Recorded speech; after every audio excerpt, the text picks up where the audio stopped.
Now, y'all listen to what this former corrections officer, Hector Bravo Farrell, tells Games for Girls on Outkick about the male inmates exploiting the transgender laws. This is going to blow your mind. I have never heard of nothing like this in my state, but this is wild.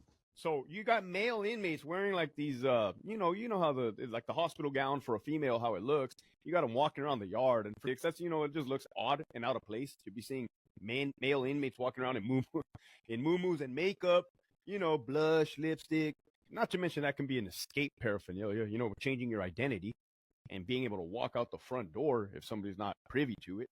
Now, I know exactly what he's talking about, man. See, in Virginia, in our prison system, the guys that just play girls in the prison system, we call them boys.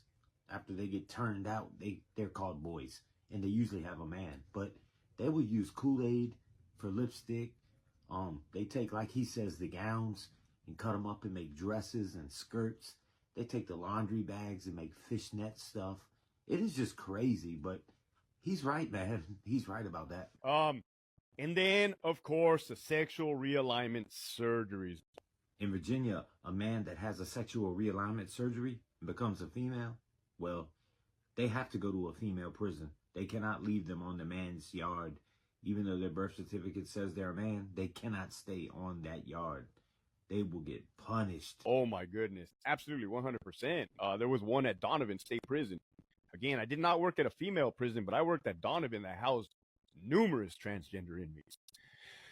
One got to go to Beverly Hills, of all places, on state time, state correctional officers escort transporting them, and got a surgery to go from a male parts to female parts. Came back and was bragging about how he was going to solicit himself on the yard for money with the other inmates. And then here's the caveat.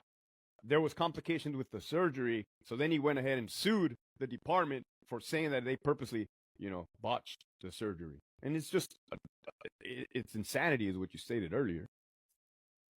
What was the suit, what was the outcome of this? I imagine... Oh, it's new. Oh, I see. I imagine California prison facilities, I imagine they like to settle.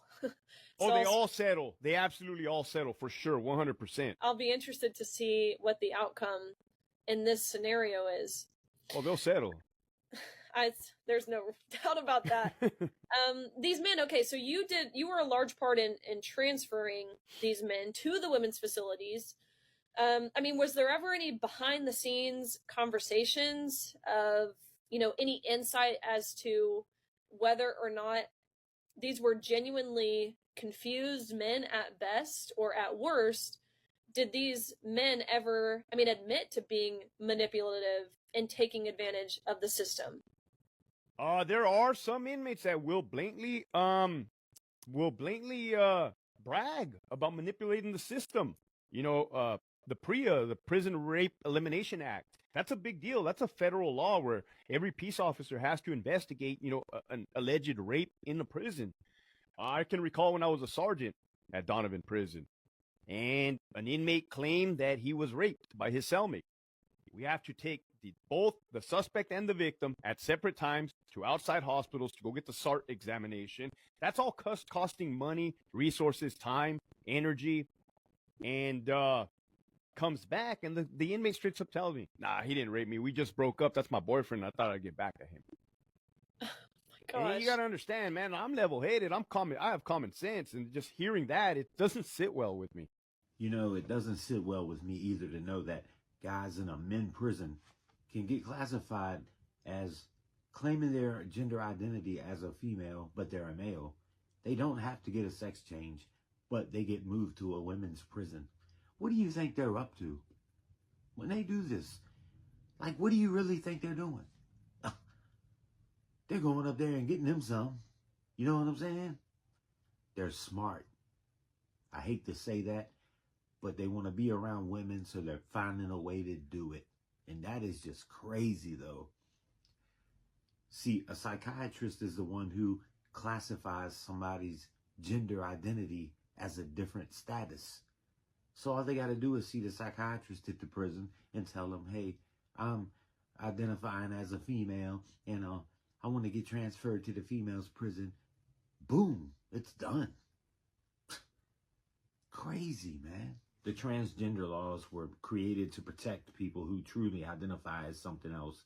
There are kids who were 3 years old that were male and they played with ponies instead of cars or tools. I mean, it is real in some people. So these laws were made to protect them.